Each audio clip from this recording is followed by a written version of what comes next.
복습은 안 하겠어요. 오늘 시간이 늦어서. 그래서 오늘은 이제 유대교와 기독교의 그 구약 성서, 성서에 나오는 이야기들이 어디까지 역사적 사실과 맞고, 어디까지가 이제 전설인지, 그것들이 어디로부터 왔는지, 이렇게 보는 겁니다. 자, 요거는 우리 박건영 동지가 한번 읽어봅시다. 유대인의 구약 성경은 유대인의 전통에 의하여 총 24권으로서 그리스어로 된 외경을 제외한다. 유대인의 구약 성경은 율법서, 예언서 및 성문서 등으로 분류된다. 동방 정교회와 로마 카톨릭 교회의 경우 여기에 제2정경을 성문서, 범주에 더 추가하여 정경으로 인정한다. 구약 성경에 대하여 개신교의 경우 39권, 로마 카톨릭 교회에서는 46권, 동방 정교회에서는 49에서 50권으로 분류하고 있습니다. 여기서 중요한 거는 몇 권이라는 게 중요한 게 아니라 같은 커다랗게 말하면은 같은 구약 성경이라도 종교 정파마다 그 내용과 분류가 다르다는 거예요. 이건 무슨 말이냐면 하나님이 준 게 아니라는 거죠. 인간들이 지들이 만든 거야. 그래서 정파들끼리 모여가지고 우리는 이걸로 하자. 이렇게 다 얘기된 거예요. 그래서 이거를 통해서 성경이 무슨 하나님이 준 그런 게 아니라 인간들이 자의적으로 만들어냈고 그 중에 자기들이 어떤 게 성경이 정통이다. 이렇게 했다는 걸 우리가 이런 걸로 해서 우리가 알 수가. 정경은 뭔 말이에요? 정경이라는 거는 정식 경전.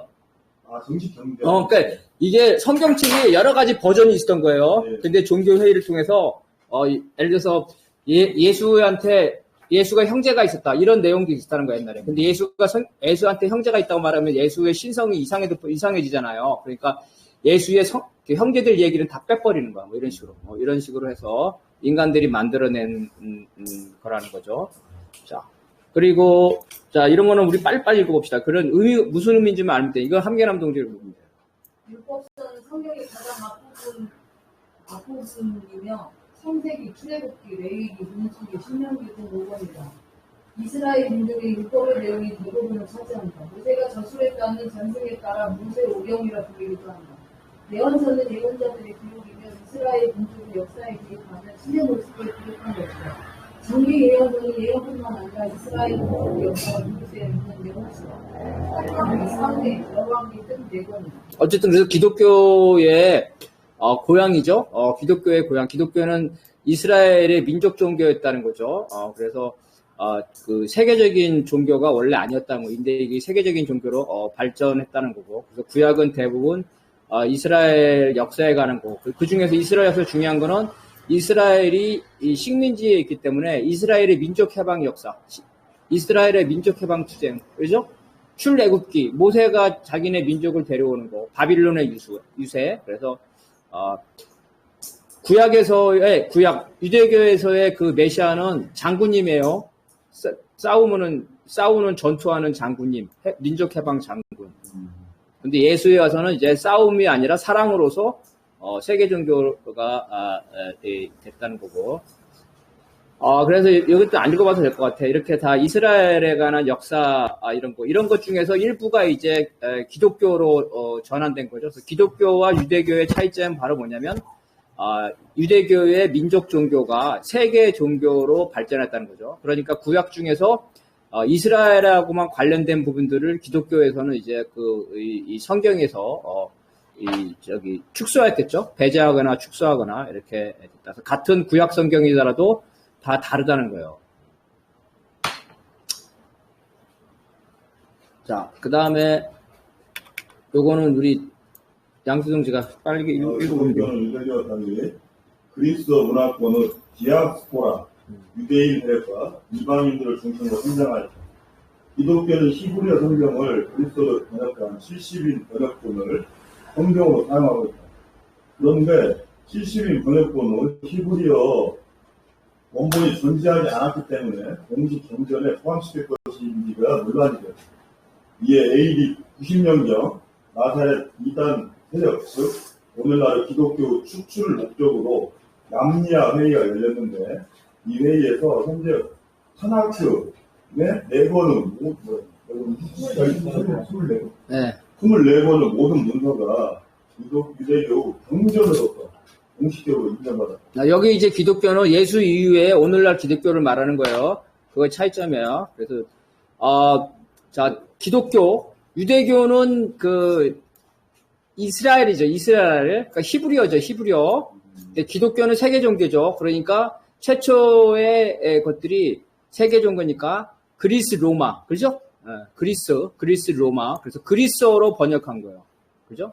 왜냐면 히브리어는 유대교니까 기독교가 세계 종교가 되고 그랬으니까 그리스어, 로마에 되고 디아스포라는 거는 집시를 말하는 거예요. 전 세계를 떠돌아다니는, 그죠? 집시하고 유대인들이 전 세계를 떠돌아다녀요.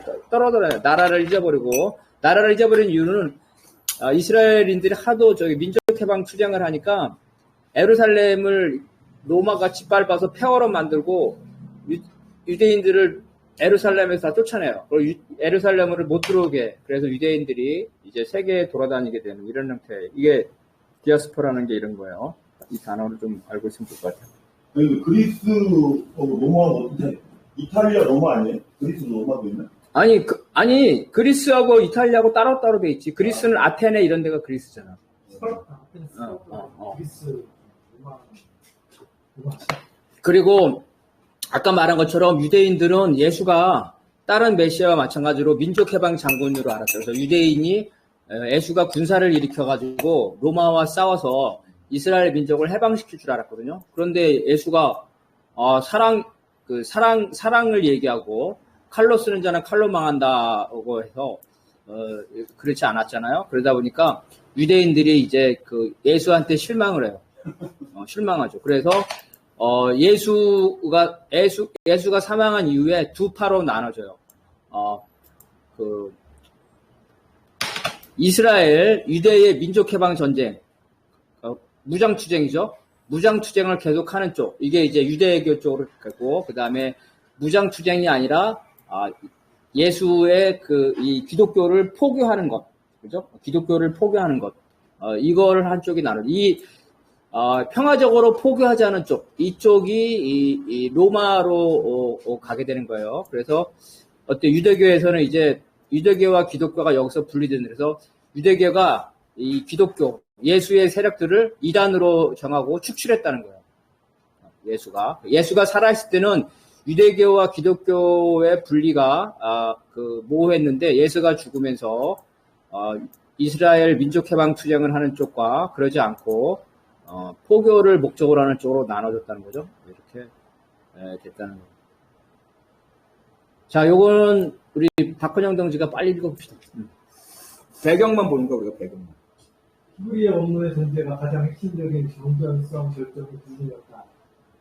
남미야 회의에서 히브리어 원문이 없이 그리스어 번역본만 존재하는 70인 번역본은 유대교 안에서 추출되었다.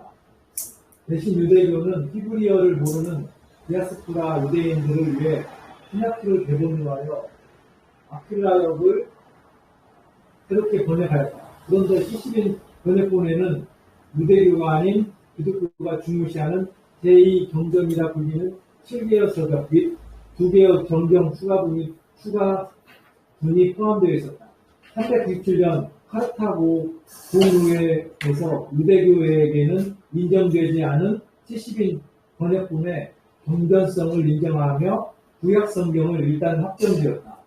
또한 카르타고 공의회는 구약성경과 구분하여 382년에 로마 공의회에서 정한 경전들을 신약이라고 부르기로 결정했다.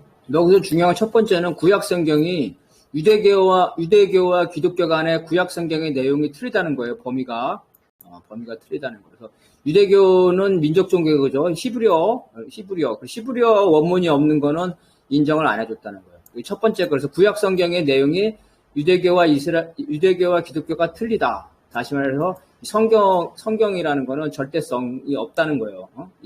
자기들이 인위적으로 종교 파벌끼리 자기들이 인위적으로 구약성경의 범위를 정했고, 신약은 예수 탄생 이후에는 거죠. 예수의 제자들이 예수 말씀한 걸 신약이라고 그랬죠. 그러니까 이 신약은 유대교에 아예 없는 거겠죠. 구약은 유대교와 기독교가 공통으로 가지고 있는 거예요. 이렇게 해서 이런 식으로 성경의 정통성은 이런 식으로 원래 여러 버전, 예수의 제자들이 12명이 있으니까 전 세계에 돌아다니면서 포기를 했을 거 아니야. 근데 어떤, 예수의 제자는 어떤 사람은, 예수님이, 예수님이, 그, 형제가 있었다. 또 어떤 사람은 형제가 없었다. 이렇게 서로 다른 말을 하니까, 로마 제국에서, 로마 국교로 인정하니까, 그걸 단일화 시켜야 되겠죠. 통일시켜야 되는 거예요. 그래서, 종교회의를 통해서 이렇게 통일을 시켰다는 거예요. 그래서 이런 것들이 이제 나중에 놓은 거는 더 나아가서는 앞에 위에서 말했죠.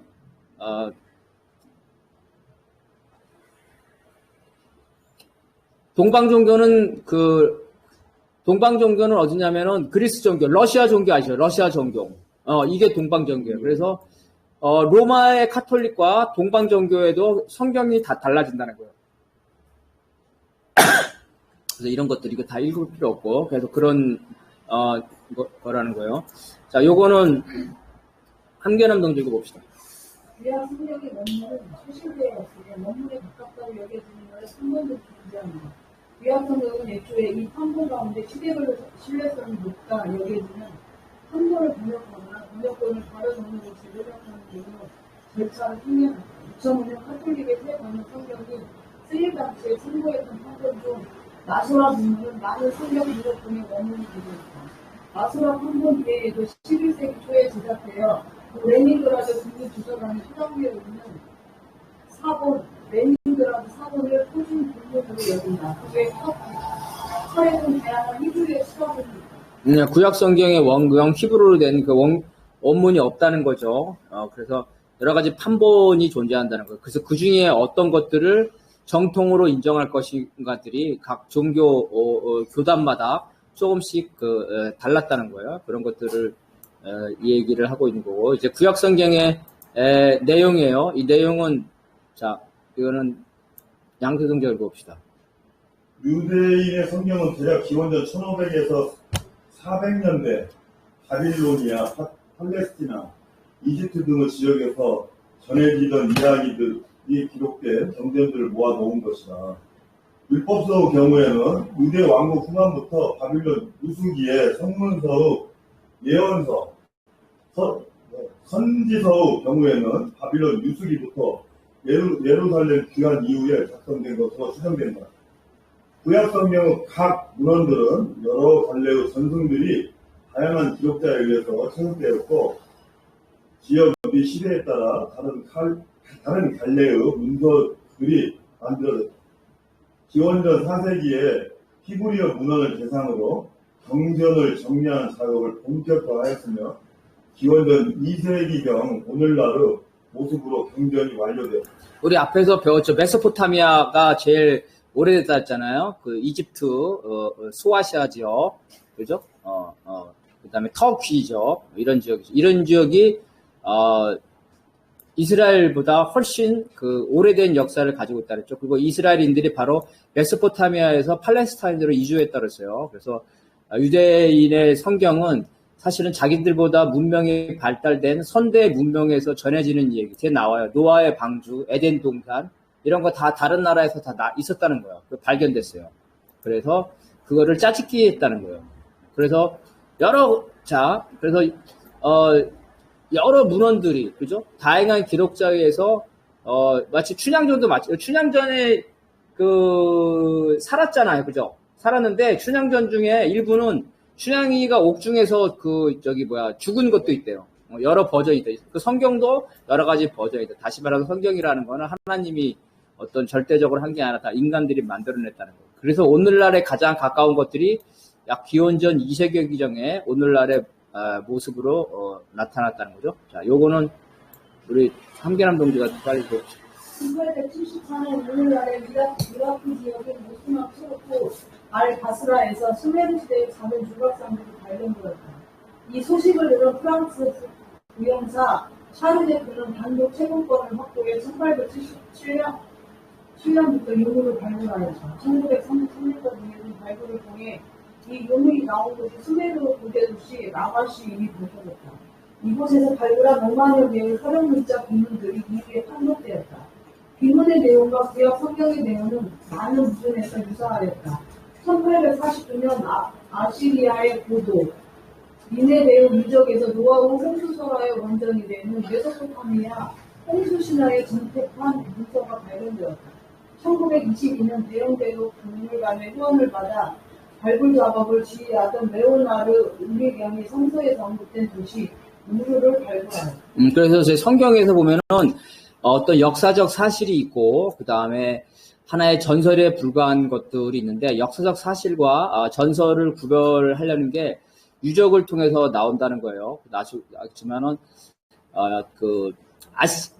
바빌론 유수라는 거는 신바빌론, 우리 지난 시간에 신바빌론 시대에 이스라엘인들이 포로로 잡혀갔다는 게 바빌론 유수예요. 근데 이런 것들이 이제 이 유적을 통해서 확인되고 있어요. 바빌론 유수라는 그런 시대가 있었다는 거예요. 신바빌론 왕국에 유대인들이 포로로 잡혀있다. 이것도 역사적 사실이라는 거고, 이집트에 가가지고 노예처럼 살았다는 것도 역사적 사실이라는 거고, 그래서 이런 유적을 통해서 성경에 나오는 얘기 중에 역사적 사실과 역사적 사실이 아닌 전설들, 그 전설들은 어디에서 나온 것이냐가 조금씩 이 유적으로 발견됐다는 거예요. 그래서 홍수, 노아의 홍수 설화 비슷한 내용들이 메소포타미아에 이미 있었다는 거고. 자, 요거는 우리 다시 박번영 동 읽어봅시다. 1946년 사해의 꿈난 동굴 지역에서 발견된 유대교 문에서 70인 번역본의 일부인 토비키 등의 히브리어 판본이 발견되었다. 이 문헌들은 BC2에서 1세기 사이 수도원의 장서들로 구약성서 사본, 주성류, 유대교 외경 및 위경문서, 꿈난 공동체 생활규칙서, 찬양서, 전쟁 두루마기 등으로 구성되어 있다. 따라서 히브리어 원본이 없었기 때문에 이들 문서들이 경전의 목록에서 제외되는 외경이라는 개신교 등의 주장은 설득력을 잃게 되었다. 그래서 이제 고대에 아주 오래된 고대죠.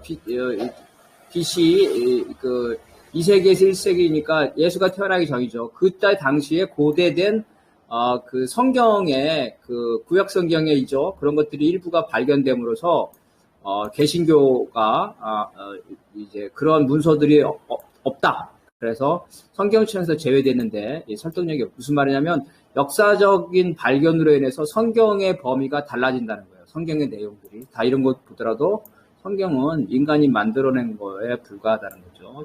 그런 게 아니라. 그래서 이런 내용이고, 여기서는 어쩌냐면은 이스라엘인들이 유대인들이 계속 로마를 향해서 민족해방 투쟁을 했는데 이 사람들이 동굴에 숨어서 하는 일이 뭐냐면 이 성경이 유대인의 그 정신과 생명과 같잖아요. 그죠? 구약이 유대인의 정신적인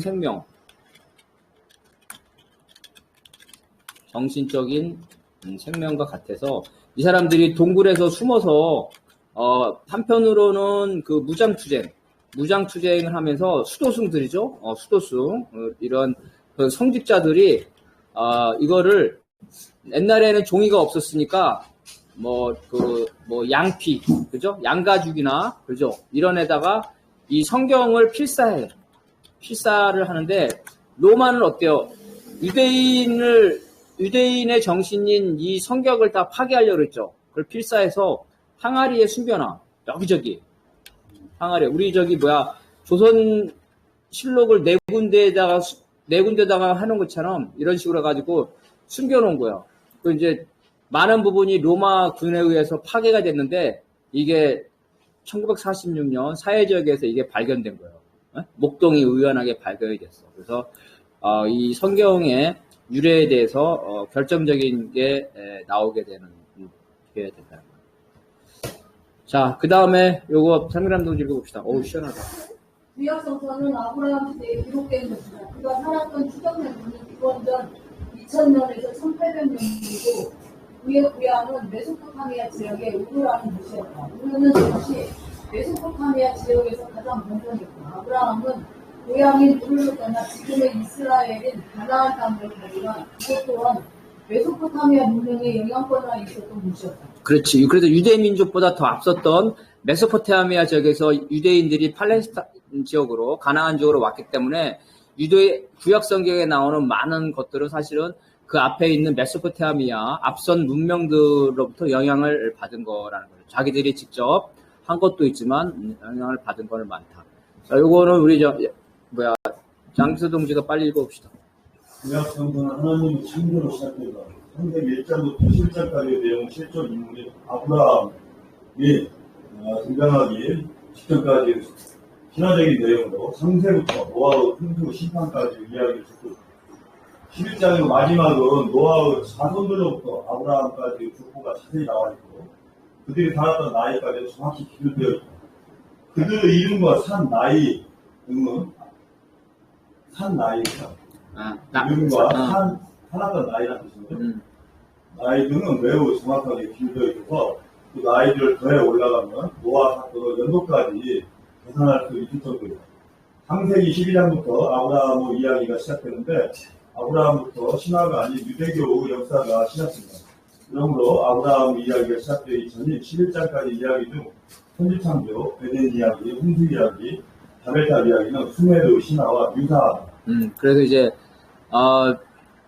구약 성서가 이스라엘의 역사서나 마찬가지예요. 우리도 단군 BC 2333년에 나왔다 그러잖아요. 그래서 구약도 그렇게 돼 있는데 그러면은 구약에 나온 게 역사인데 그 역사가 전부 다 사실이냐 이거예요. 그거에 대해서 얘기되는 거는 이 아브라함 시대, 그죠? 아브라함 시대부터는 유대교 이스라엘의 역사지만 그 전에 나온 구약 성서 얘기는 다 허구자 이거, 허구라. 앞선 문명들의 전설을 가져와 가지고 그걸 이스라엘의 역사라고 했다는 거죠. 이거 한계남 동지가 요거. 1875년 대형 박물관에서 바빌론으로 파견된 조지 스미스는 두 곳에서 발견된 20개 정도의 투판 문서가 구약성서 창세기 문제장과 유사하다는 것을 발견하였다. 그는 1880년 갈대아의 천국 이야기라는 제목으로 7개의 투판 문서로 이루어진 총 1100행으로 이루어진 시 엔마 엘리시를 출판하였다.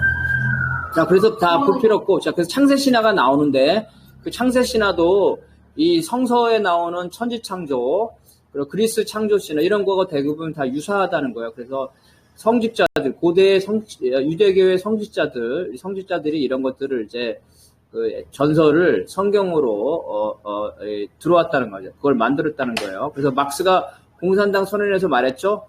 중세의 수도승들이 이 옛날 이 고대의 신화에다가 덧써서, 그러니까 베껴와가지고, 이 경전을 만들었다. 막스가 공산당 선언에서 말했는데, 이렇게 이제 다 발견돼가지고 그랬다는 거. 즉, 앞에 부분은 전설이고, 다른 문명에서 가져왔다는 거죠. 이런 것들.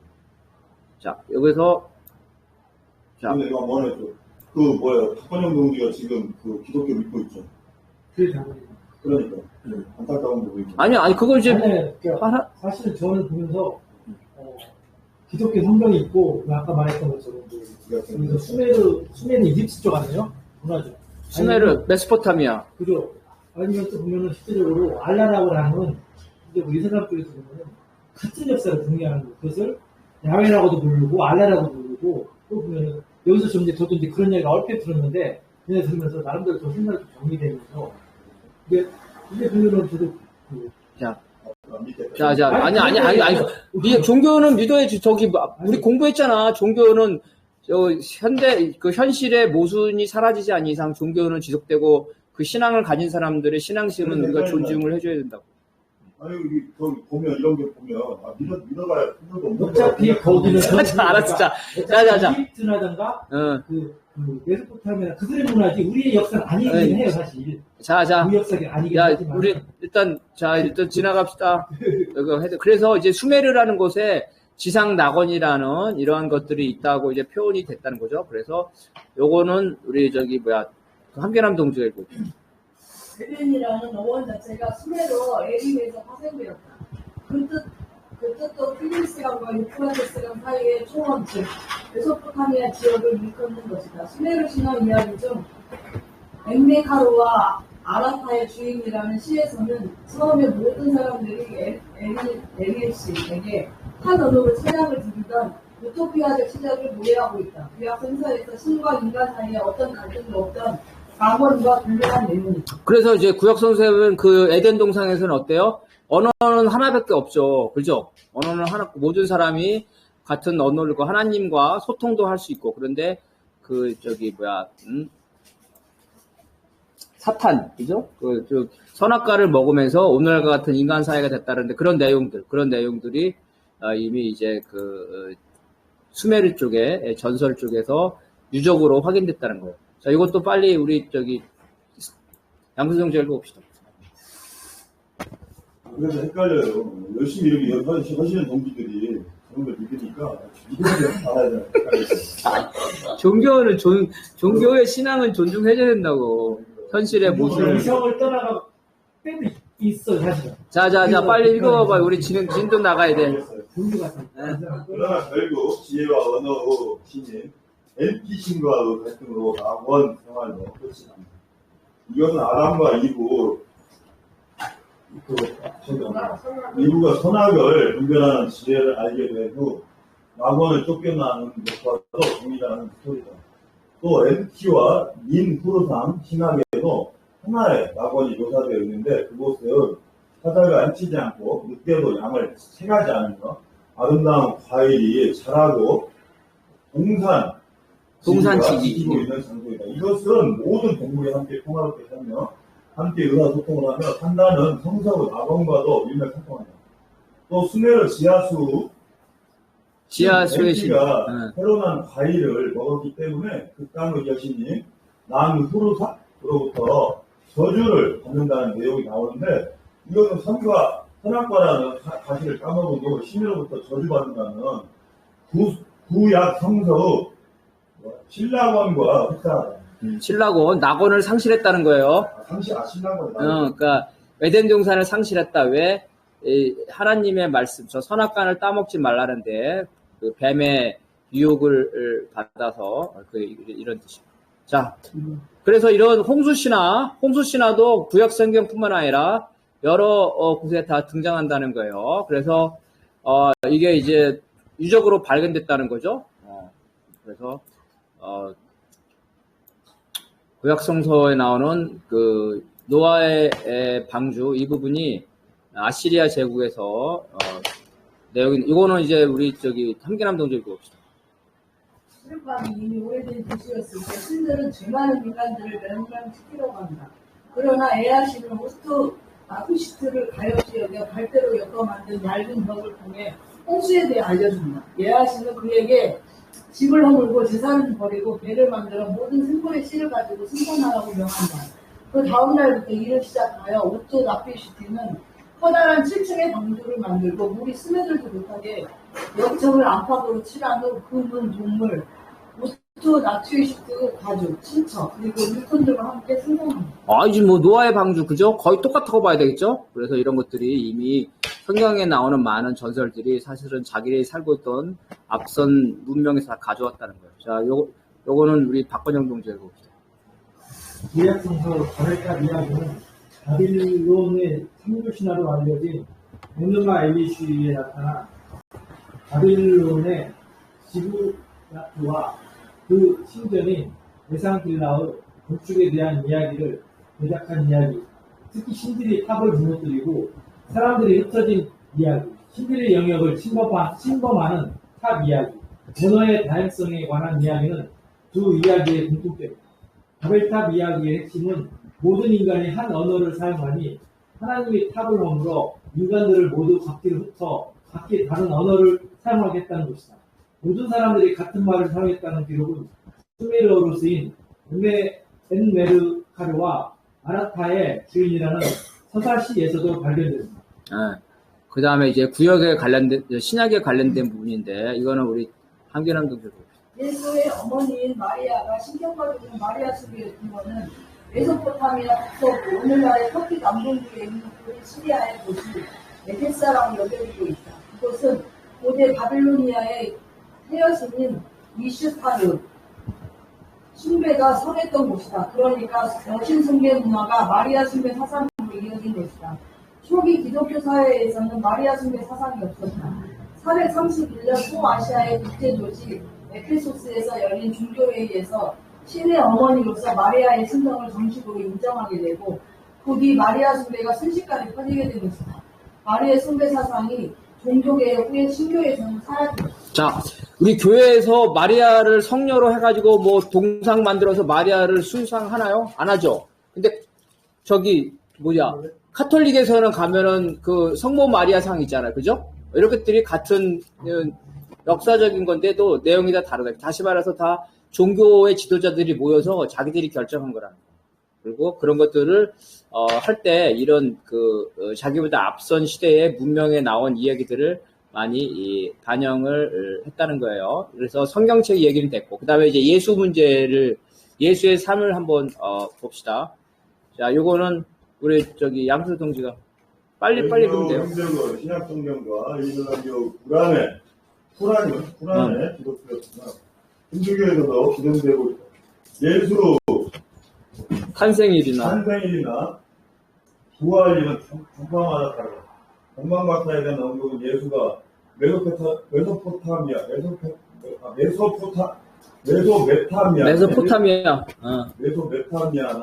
이집트 등 메소포타미아나 이집트 등 고대 문화에 영향 받았음을 보여준다. 유대교와 이슬람교는 예수를 하나님의 외아들이 아니라 하나님의 말씀을 전하러 예언자라고 본다. 쿠란에 따르면 예수는 신의 명령으로 마리아의 몸을 빌려 처녀 몸에서 잉태되어 태어났다고 적혀있다. 뭐라고? 다른 이슬람 예언자들과 마찬가지로 예수도 한 사람은 무슨 일로 여겨져 왔다. 쿠란에서 메시아는 세상을 구원하는 자가 아니라 신의 은총을 받은 자다. 그리고 예수에 대한 지위도 다 다르다는 거예요. 이슬람, 신약, 구약에 있는데 다 종파마다 다르다. 여기서 종파라는 거는 구약, 그 다음에 유대교, 그 다음에 카톨릭, 그 다음에 기독교 신교죠. 그 다음에 그리스 정교에 다 다르다는 거죠. 크리스마스가 뭐라고 했죠? 크리스마스가 예수가 태어난 날이에요? 그래서 지금 사전에 찾아보면은 역사를 아니야. 크리스마스는 예수가 태어난 날이 아니라 예수의 탄생을 기념하는 날이야. 기념하는 날이고, 이거는 어떤 날이냐면, 로마 시대 때 전통적인 축제일이었대. 전통적인 축제일이어가지고, 야, 이왕이면 예수님을 탄생에 기념하려면, 우리 축제일에 해야 되지 않겠냐? 그래서 12월 25일로 정한 거래. 그래서, 원래도면은 기독교 학자나 성경책 이런 거 하면은 예수가 태어난 날을 알 수가 없어. 근데 어때? 교회나 이런 데서는 심지어 카톨릭 이런 데서도 크리스마스가 예수님이 태어난 날이라고 하잖아. 그죠? 7월달에 있었던 것 같아요. 다 거짓말이야. 7월달인데 7월 크리스마스. 이렇게 돼. 그리고 예수의 지위도 기독교에서는 하나님의 아들이라고 그러잖아요. 그죠? 근데 유대교에서는 예수를 지위를 격화시켜요. 하나님이 아니라 아들이 아니라 애언자다. 예수가 이스라엘 민족을 해방시키러 온 민족해방 장군인 줄 알았더니 별거 아니잖아. 웬 이스라엘을 지배하고 탄압하는 로마한테도 기독교를 믿으라고 그러잖아. 포교를 하잖아요. 그래서 이렇게 다 다르다는 거죠. 예수를 또 무슬림으로 여겨왔다는 거고. 그래서 예수나 예수의 어머니 성모에 관한 해석들이 종파마다 다 다르다는 거예요. 자, 요거는 우리 박관영 동지가 지금 빨리 읽어봅시다.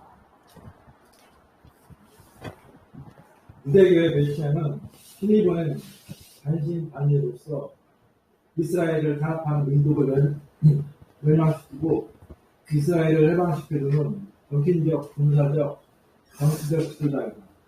로마 제국의 압제하에 신음하던 유대인들이 상상하는 메시아는 다윗의 순으로 이스라엘을 세계 최강국으로 만들어줄 명예롭고 힘있는 대상으로 예측하였다. 그러나 예수님은 말 대신 나귀를 가지고 성막하는 아이 갖고 계시지 않았고 힘 대신 사랑을, 힘 대신 자유를, 전쟁 대신 평화를, 명예 대신 자기 운전을 택하셨다. 그러니까 어때? 유대인들이 화가 났겠죠. 그래서 바로 기독교와 유대교가 분리가 되고 유대교에서 예수의 제자들이죠.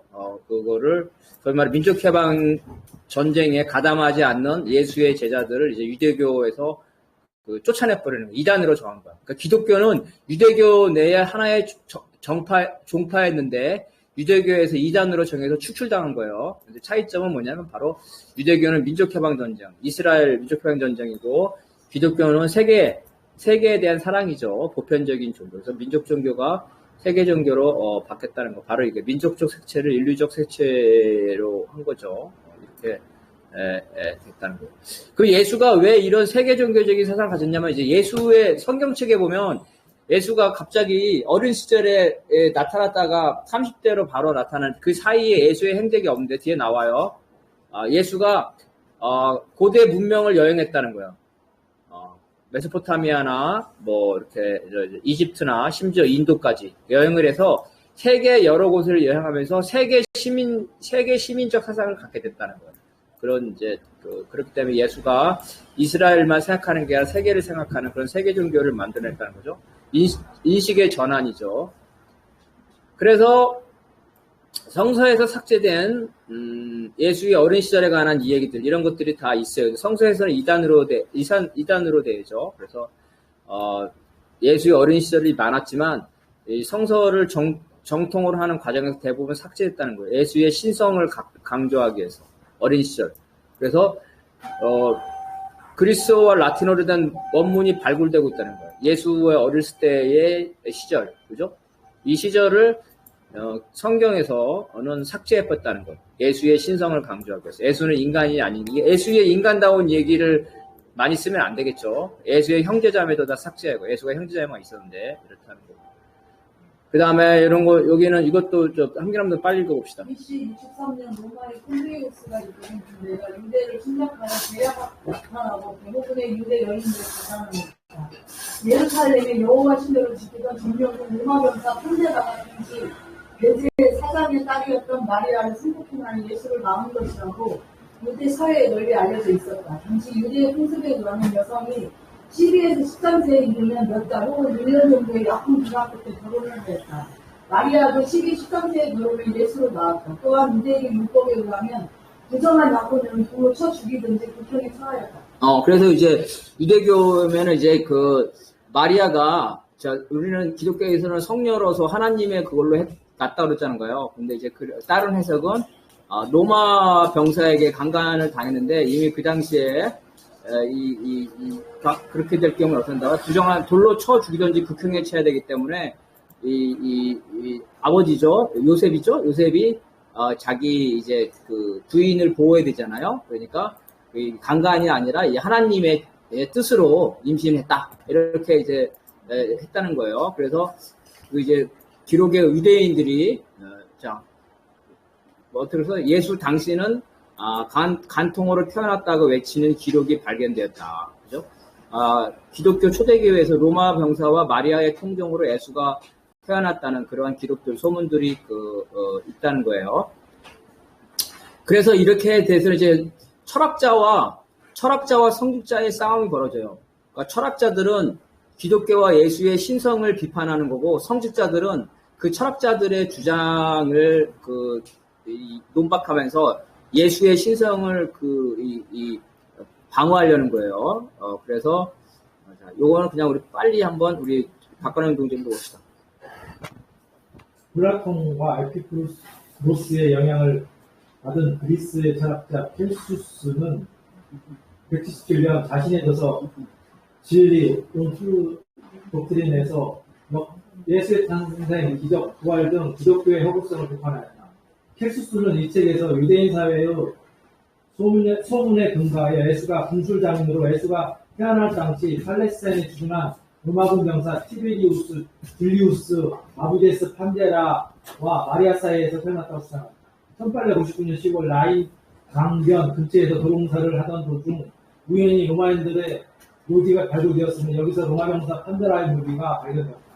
이 병사 실존이 소문이 사실이라는 것을 의미하는 것은 아니지만 예수 탄생에 대한 논란을 심화시켰다. 어떤 게 우리가 역사적 사실이라고는 말할 수는 없지만 그 예수가 남자와 자지 않고 애를 낳았다는 거에 대해서 반론이라는 부분이 역사적으로 많이 남아있다는 거예요. 그죠? 이런 것들이 있고. 그래서 이러한 철학자들의 공격에서 교회 지도자들이 어때요?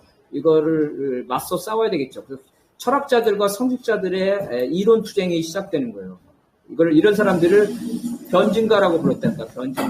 변증가. 자, 요거는 우리 함께남 동작이고. 변증가들은 그래, 여기가 시원해. 형제 때부터 기독교에 대한 오해나 비난에 대하여 편견과 불로 반박하고 기독교인이라고 까닭없이 박해하는 사람들이 공평한 재판을 받을 수 있도록 변호하여 복음의 진리를 역설하였다.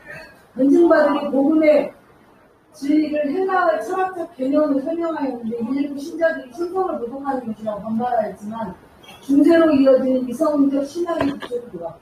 이게 무슨 말이냐면 철학자들이 이제 종교를 비판하니까 성직자들 중에 이론가들이 그거를 반박하면서 논리 싸움이 생긴 거예요. 철학자와 변증가들이. 근데 원래 종교라는 거는 신앙의 믿음인데 이 변증가들은 종교를 논리적으로 설명하게 된다는 거예요. 그래서 이 사람들의 영향으로 종교가 점차적으로 이성화, 논리화가 됐다는 거예요. 그래서 오늘날 기독교 여러 목사들 중에 보게 되면은 기독교를 이성적으로, 논리적으로 설명하는 분들이 많죠. 바로 이런 것들이 이제 이미 중세나 고대부터 그런 것들이 있었다는 거예요. 여기서 보면 신약 성경에 따르면 이렇게 아우가 4명, 여동생이 2명 이상 있었다는 거예요. 그죠? 그래서 마리아의 평생 동정을 주장하잖아. 마리아는 하나님이 애를 줬는데 요셉이 불경하게 말이야. 목수 자식이 성모 마리아하고 밤마다 잠을 자고 애를 낳았다고 그러면은 성모 마리아의 순결성이 떨어지겠지. 그래서 마리아의 평생 동정. 마리아는 평생 동안 남자하고 잠을 안 잤다 이거야. 하나님의 시를 받았는데, 그지? 근데 실제로 그게 아니라 자식이 마리아가 여러 명이 나서 남자들하고 관계를 맺었다. 이러면 안 되겠죠, 그죠? 그래서 여기에서 보면은 요거는 이제 중요한 거니까 이거 박관영 동지를 봅시다. 마리아의 평생 동정을 주장하는 동방 종교가 로마 카톨릭 교회 오리엔트 종교에서는 성경에 기록된 예수의 동생들이 친척 형제 또는 사촌 형제들이라고 해석합니다. 예수하고 친형제 관계라는 성모 마리아가 존재가 이상해지잖아요, 그죠? 그래서 친척이었다, 사촌이다 이렇게 해석한다는 거야. 근데 신약 성경에는 실제로 형제가 있었다는 거지. 그러니까 마리아가 평생 동정이라는 거는 거짓말이다. 이런 거죠. 그 다음에 또 여기 또 중요한 건데 그 성경책에 12살의 예수가 있고 그 다음에 부흥 가운데가 없이 30살의 예수 사이에 17년의 행적에 대해서 침묵하고 있거든요. 근데 여기서 뭐라고 정리하냐면 지혜와 정신적 능력을 키워왔다고 누가복음에 적혀있다. 무슨 말이냐면 사실은 예수의 어린 시절에 관한 삶들이 원시적인 성경책의 내용이 많이 남았는데 그것들이 예수를 시격하는 데 도움이 안 되니까 다 삭제해버린 거야. 종교 회의를 통해서. 그래서 여러 가지 이제 주장들이 많이 나와요. 이거 하나의 주장이니까 한기남 동대 빨리 읽어보면 돼. 1887년 러시아의 역사가 있는 고전학자인 니콜라이 모토비치가 인도 북부의 캐시미르에 있는 헤니스 사원에서 사람의 아들 중 최고 성 이사의 거룩한 생애라는 책을 작가로 주장했다. 그는 원본은 서기 2세기 이전에 팔리어로 기록되어 라싸 근처의 한 사원에 보존되어 있다고 주장하였다. 하지만 지금까지 그 원본을 본 사람이 없다. 모보비치는 예수에 알려지지 않은 생애를 출판하였다. 이 책에 의하면 13세에 고향을 떠나 24세에 고향으로 돌아온 예수는 다시 그리스도와 이집트로 여행을 다녀왔다고 합니다. 또한 인도의 라지니시는 예수는 처형, 직접 몰래 인도로 탈출하였다고 주장합니다. 그래서 우리가 여기서 중요한 거는 성경책에, 지금의 성경책에 12살과 30살 사이에 아무 기록이 없는데 실제로는 기록이 있었다는 거예요. 그래서 그 기록을 예수의 신성을 강조해서 일부러 지웠다는 거고, 두 번째는 아마도 예수가 여러 군데를 돌아다니면서 경험과 지식을 많이 쌌을 거다라는 거. 그래서 그 당시보다 앞선 지역이죠. 이집트나 인도나 이런 지역을 도라졌을까라고 이제 그런 추측을 하고 그런 유적들도 일부 발견되고 있다는 거예요. 자, 요거는 지금 박건영 동지가 한번 다시 빨리 보봅시다. AD 27년경 예수가 출현하여 임박한 종말을 선포하고 그에 대하여 회개하라고 했었다. 예수는 자신들의 제자와 함께 3년 반 동안 복음을 전파하였다. 예수 당시 로마 대국 베스파시아누스 황제 979년은 자신을 하나님의 아들이라고 주장했는데 예수는 자신이 하나님의 아들이라고 주장하며 황제 숭배에 반대하였다. 그는 기득권을 누리던 유대 지도자들과 로마 식민 정권의 미움을 사서 약 33세 나이로 사형되었다.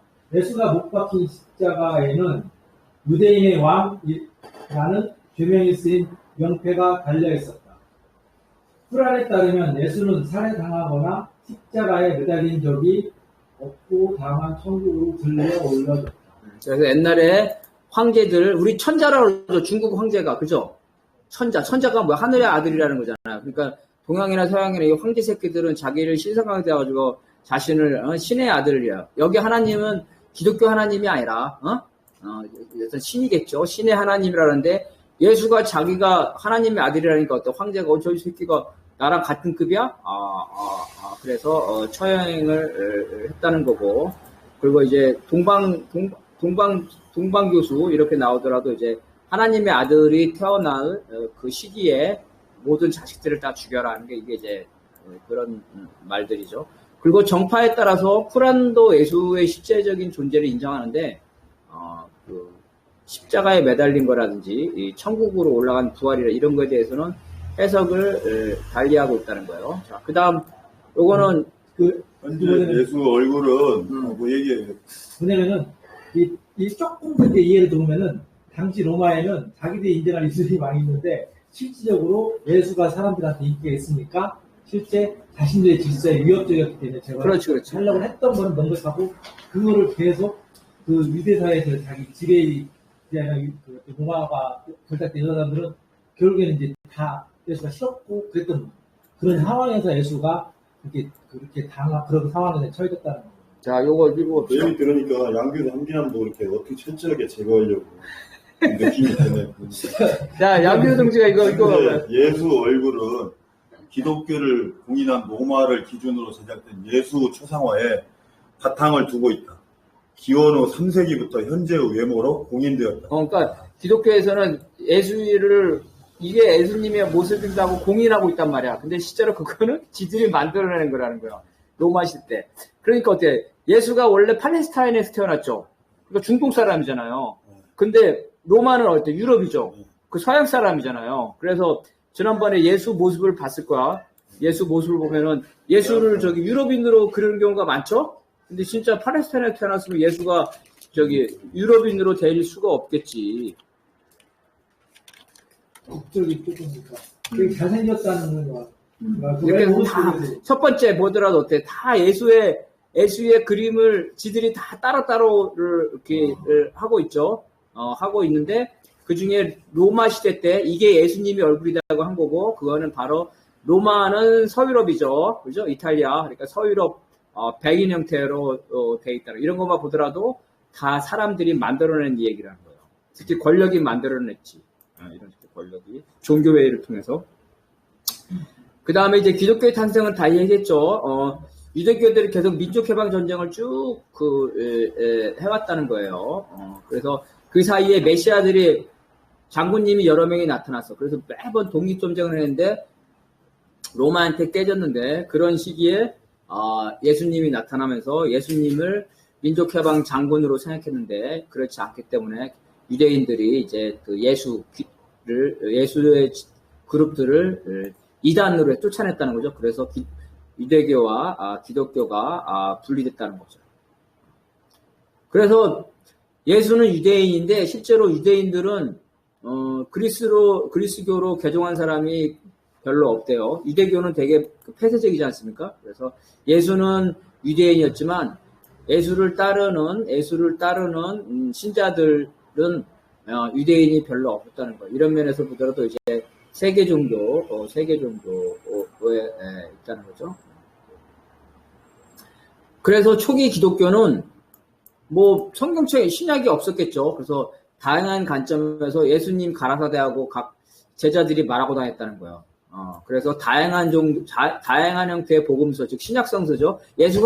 예수의 말을 신약이잖아요. 신약이 여러 개가 존재했다는 거. 근데 이 기독교가 로마의 종교가 되면서 이제 로마는 전 세계를 지배하고 있으니까 보니까 야 우리 국교인데 내용이 다 달라. 예수 가라사대 내용이 똑같은 말이 다 달라. 안 되겠다. 이거 사람들한테 신성이 인정이 안 되잖아. 다 말이 다르지. 그래서 하나로 통일시켜야 된다. 이게 바로 종교회의에서 이런 식으로 다 말. 그래서 오늘날 신약 같은 경우는 다 바로 종교회의를 통해서 성직자와 그 다음에 로마라는 국가 권력이 하나로 만들어냈다는 거라는 거예요. 하나로 만들어냈다. 자, 원래 유대교는 뭐라 그랬어요? 모든 것을 창조하니까 그분의 몸은 무형의 존재잖아요. 모세의 십계명에서도 어떻게 나와요? 감히 하나님의 얼굴을 쳐다보지 못하고 목소리만 들었다 그러잖아요. 그래서 유대교에서는 아니 어떻게 하나님이 인간의 모습이 있어요? 건방진 놈들은 인간 놈들. 지난번에 얘기했죠? 근데 이 기독교에서는 그렇게 하지 않죠. 사람의 모습으로 만들었죠. 포이바르가 말했죠? 신이 인간을 만든 게 아니라 인간이 신을 만들었다 그랬죠? 그리고 그 신은 뭐야? 자기와 비슷한 사람으로 만들었다는 거예요. 자기와 비슷한 사람. 그래서 유대교는 예수를 하나님의 아들로 보지 않기 때문에 이 삼위일체 성부, 성자, 성령을 부정한다는 거예요. 이것도 너무 재밌네요. 유대교가. 요거는 우리 박건영 동지를 봅시다. 유대교가 예수님을 탄압한 것에 예수께서 하나님을 자기 아버지라고 불러서 자기를 하나님과 동등한 위치에 놓으셨기 때문이다라고 교육하고. 그게 무슨 말이냐면 이제 유대교 입장에서는 예수가 로마나 이런 쪽에서 탄압도 받고 십자가에 매달리고 하나님이라면 자기 자식을 살려낼 수도 있잖아요. 근데 그렇지 않고 이렇게 예수님이 죽고 이렇게 고통을 당한 거는 예수가 하나님의 아들이 아닌데 지가 하나님의 아들이라고 해가지고 하나님이 화가 나가지고 예수를 징계했다는 거야. 징벌했다는 거야. 그러니까 다 이렇게 종파마다 다 다른 거죠. 자, 요거는 한민이라는 거 읽어봅시다. 유대교의 하나님은 인류에게 선을 향하는 성향과 악을 행하는 성향 사이에서 선택할 자유를 주셨다. 또한 미츠바를 성취함으로써 그들의 삶을 거룩하게 하고 하나님께 더 가까이 나아갈 수 있다.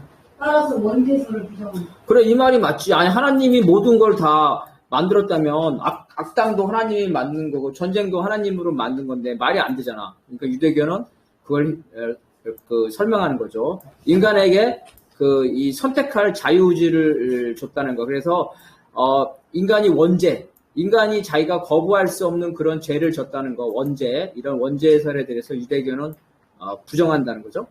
여기서 약간 저희도 교회 다니면서 약간 좀 쉽게 생각할 수 없는 게 뭐냐면은 성경책에 이제 마지막 예수님이 돌아가시기 전에 할 수 있다면 이 잔을 저에게 피할 수 있게 해주세요. 이게 뭐냐면은 자기가 이런 운명, 이제 십자가에 못 박혀 죽게 된 운명에서 이렇게 되는 거에서 이 잔을 피할 수 있으면 피하게 해달라고 기도하는 게 있으니까 이렇게 보면서 사실 이 대목대에서 되게 이게 단편적인 이야기 아니잖아요. 이게 무슨 이야기니까 어차피 이것을 예수님한테 닥친 자기 운명처럼 받아들인 측면이 있어. 그러니까 이것을 이해를 좀 할 때, 이거에 대해서 기독교를 얼마나 믿고 안 믿고 비판하고 안 떠나서 이런 걸 이해를 하고 하면은 되게 어려운 측면이 그래서 이걸 모르고 그러면 단지 십자가에 대해서 그냥 예수님이 그래 돌아가셨다. 아니면 이게 그러면 근데 또 이게 또 피할 수 없었던 그런 분이 있지 않나. 참 우리 한계함도님 우리 명재영 동지한테도 전화해. 명재영 동지한테 공부하자. 여기 지금 들어와 있어. 재밌다고 그러는. 자, 그래서 예수의 제자들이 예루살렘에 남아있는 제자들이 있었던 거야. 그러니까 이스라엘 민족해방 전쟁에 호의적이나 가담했겠지. 그 다음에 바울처럼 로마에 가서 했던 것들이 있었는데, 예루살렘에 남아있던 제자들은 이제 이 두 가지 중에 하나 선택이야. 이스라엘 유대교와 같이 하면서 다 진압당했든지 아니면 개종해가지고 로마의 지배를 인정했든지. 그래서 예수의 제자 중에 로마와 싸우는 쪽은 다 소멸됐다는 거예요. 그래서 바울처럼 로마 사람한테도 예수님의 사랑을 전개하면 로마 사람들도 기독교인이 될 수도 있고, 이런 쪽이 바로 이제 이 기독교 내에 그 주요 정파, 즉 바울이 주도권을 갖게 됐다는 거예요. 그래서 민족 해방 경쟁을 했던 세력들은, 예수의 제자들은 다 이제 소멸되고 그 쇠퇴됐다는 거죠. 그래서 이제 이 바울들, 이 로마의 관들은, 야, 우리는 이제 유대 민족 해방 전쟁 하는 거 아니야. 우리는 사랑으로 돼 있고, 그리고 니네 로마인들도 예수를 믿고 하면 다 우리 사랑으로 형제자매가 될 수 있어서 탄압을 상대적으로 적게 받았는데, 그래도 탄압을 받았는데, 기독교는 예수의 기독교예요. 유대교처럼 이스라엘 왕국을 건설을 하지는 않았다는 거야. 민족 해방 전쟁을 하지는 않았어. 다만 기독교는 유일신이죠. 하나님만 믿기 때문에. 로마에는 도시의 신들이 다 있다 그랬죠. 그리스에도. 그래서 신은 하나밖에 없기 때문에 이 로마 제국의 여러 가지 수호신들, 이것들을 다 거부했어요. 기독교에서. 그러니까 신성 모독이겠죠. 그래서 이 탄압을 받았다는 거예요. 로마에서도 유대의 민족 해방 전쟁에 참여하지 않더라 하더라도 유일신 신앙 때문에 탄압을 받았다는 거죠. 그래서 이제 기독교인들은 네로가 일으킨 로마의 화재죠. 화재가 자신들을 탄압한 죄의 심판이라고 주장했지만, 거꾸로 로마는 기독교도들이 불 지른 거다, 이렇게 주장했다는. 그러다가 이제 로마가 받아들이죠. 그래서 국교가 되게 되면서 국교가 되니까 종교의 혼란을 방지하기 위해서 성경책이라 이런 것들, 역사라든가 예수의 지위를 다 이제 종교회의를 통해서, 이거 다 종교회의예요, 이런 과정으로. 게다가 콘스탄티누스 황제 시기에 로마 수도를 비잔툼, 이스탄불로 옮겼다는 거예요. 동로마와 서로마로 갈라지게 됐어. 그래서 서로마는 오늘날의 카톨릭이 되는 거고, 동로마는 터키, 러시아로 가가지고 정교회로 바뀌게 되는 거고, 그래서 로마 기독교가 동서로 분열되고, 이스탄불이 지금 터키잖아요. 그래서 이스탄불로 간 이 정교회는 또 어떻게 되냐면, 러시아가 발전하면서 모스크바, 그죠? 러시아 쪽으로 간 정교회와 이스탄불에 남아있는 터키 쪽의 정교회가 또 갈라지게 되는 거예요. 이런 식으로 해서 기독교가 분리된다. 처음에는 5대 교구, 그러니까 뭐냐면은 로마에 있는 거, 그 다음에 이스탄불에 있는 거, 이게 다 동등히 있었는데 서로 싸움이 붙게 되면서 서로 자기네들이 정통이라고 주장, 그러면서 파가 완전히 달라진 거죠. 서로 정통을 주장하면서 싸우게 되고, 그래서 로마의 카톨릭은 프랑크 왕국이죠. 이런 게 되고, 그 다음에 이 동로마 쪽은 이제 러시아 쪽으로, 그리스로 가게 되잖아요. 그래서 그리스 쪽, 이쪽으로 가게 되면서 세속 권력과도 서로 달라지게 되는, 이렇게 돼서 모스크바에서는 이제는 이스탄불에 있는 정교회는 이슬람 제국 영향이 있기 때문에 가짜야. 이제 우리 모스크바가 진짜야. 그래서 러시아 정교회가 된다는 거예요. 그래서 정교회도 이스탄불 정교회에서 모스크바 러시아 정교회가 돼요. 바로 이 교회가 다 권력하고 결탁해서 된 거죠. 서노마, 카톨릭은 서노마, 그죠? 그 다음에 동로마 쪽에 있는 동방정교회는 처음에는 동로마 제국, 그 다음에 이스탄불 이슬람 제국이죠. 그 다음에 러시아, 이런 식으로 돼서 종교들이 다 기독교가 분리가 되는, 이렇게 돼서 결국은 완전히 이제 서로 다른 종교가 되죠. 예수가 태어난 날 성탄절도 따로따로 한다 그랬죠. 이렇게 됩니다. 그래서 여기까지 우리 기독교가 우리가 받고, 그래서 기독교가 우리 하는 이유는, 첫 번째는 종교가 생긴 거는 현실에 모순이 있기 때문에 종교가 생긴 거라는 거고, 그래서 이 종교에 대한 비판이 끝나면 헤겔이나 마르크스는 종교를 비판하는 게 아니라 현실의 문제를 해결해야 된다. 즉 현실의 모순에 대한 실천으로 가야 된다. 이런 주장을 했다는 게 중요하고, 그 다음에 이 종교, 신이 인간을 만든 게 아니라 인간이 신을 만들고, 다시 말해서 성경이라든가 우리 동학에서도 동경대전이 뭐 하늘님이 말한 꿈속에서 하늘님이 말한 장소에 나무 밑에 가보니까 동경대전이 있었다 이렇게 말하잖아요. 다 구라라는 거지. 자기가 다 쓴 거라는 거지. 성경책도 마찬가지고 그런 것들을 우리가 알 수가 있던 것 같아요. 오늘 종교 다 끝났네. 시간 딱 오늘 끝냈고 오늘 여기까지